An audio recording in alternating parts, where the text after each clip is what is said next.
Hello friends, welcome to my channel solving questions with Gauri ma'am. MPSC forensic science से लिया हुआ question हम solve कर रहे हैं। देखो, isoenzymes are enzymes that, question में आइसो एंजाइम के बारे में पूछा है कि ये क्या है। That catalyse the same reaction या फिर that do not catalyse the same reaction, have same Km and Vmax values, or whether have identical amino acid composition and sequence। इनमें से कौन सा करेक्ट है आइसो एंजाइम के लिए। थोड़ा डिटेल में जान लेते हैं what are isoenzymes. See, isoenzymes are multiple forms of an enzyme.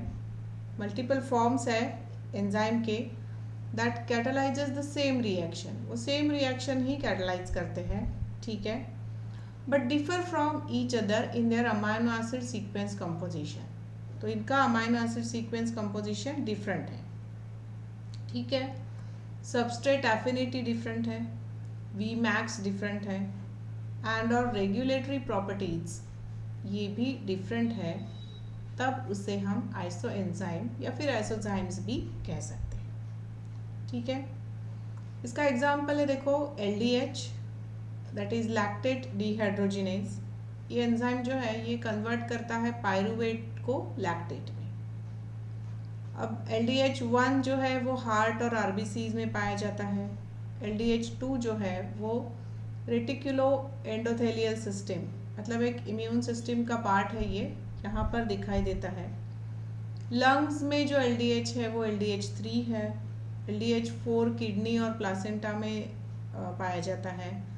And whereas LDH5 is there in the liver and striated muscle। तो ये कन्वर्जन तो पायरूवेट टू लैक्टेट ही करेगा, मगर इसका अमाइनो एसिड सीक्वेंस कंपोजिशन अलग होगा, substrate affinity अलग होगी, पी मैक्स अलग होगा, या डिफरेंट ऑर्गन सिस्टम में। समझ रहे हो आप? और इसके अलावा रेगुलेटरी प्रॉपर्टीज भी इसकी अलग हो जाएंगी। तो इस तरह से ये काम एक ही करेगा, पायरूवेट को लैक्टेट में कन्वर्ट, मगर उसके ये सब चीज़ें डिफरेंट होगी। इसे हम आइसो एंजाइम या फिर आइसोजाइम कहते हैं। ओके, तो वापस क्वेश्चन की तरफ बढ़ते हैं। देखो, isoenzymes are enzymes that catalyse the same reaction. हाँ, तो हमने अभी देखा कि सेम रिएक्शन कैटलाइज करते हैं। फिर दूसरा ऑप्शन कहता है do not catalyse the same reaction, तो ये नहीं होगा, ऑप्शन ए ही हो जाएगा। Have same Km and Vmax, तो Vmax डिफरेंट होगा, ये हमने अभी देखा, तो ये ऑप्शन गलत है। और चौथा देखो, have identical amino acid composition and sequence, तो नहीं, इनका ये दोनों भी चीज़ें डिफरेंट होगी। कौन से एंजाइम में आइडेंटिकल अमाइनो एसिड कंपोजिशन और सीक्वेंस होगा? दो एंजाइम में हो सकता है, मगर क्या होगा, उनकी सीक्वेंस अलग होगी, तो उससे बनने वाला प्रोटीन अलग हो जाएगा। अमाइनो एसिड कंपोजिशन सेम हो सकता है दो प्रोटीन्स में, मगर उनका सीक्वेंस जो होगा वो अलग होगा, आगे पीछे हो जाएंगे वो अमाइनो एसिड, तो उस वजह से उनका स्ट्रक्चर डिफर करेगा तो फंक्शन डिफर करेगा।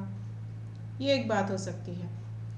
या फिर दो स्पीशीज़ जो इवोल्यूशनरी रिलेशनशिप रखती है, तो उनमें पाए जाने वाले दो प्रोटीन्स में सीक्वेंस, अमाइनो एसिड सीक्वेंस जो होगा वो काफ़ी आइडेंटिकल हो सकता है, और उसके बाद उनका कंपोजिशन, सीक्वेंस और फंक्शन ये भी आइडेंटिकल सिमिलर टाइप के हो सकते हैं। मगर ये बात वो उस एंजाइम की होगी जो इवोल्यूशनरी रिलेशनशिप रखने वाले ऑर्गेनिज्म में पाए जाते हैं।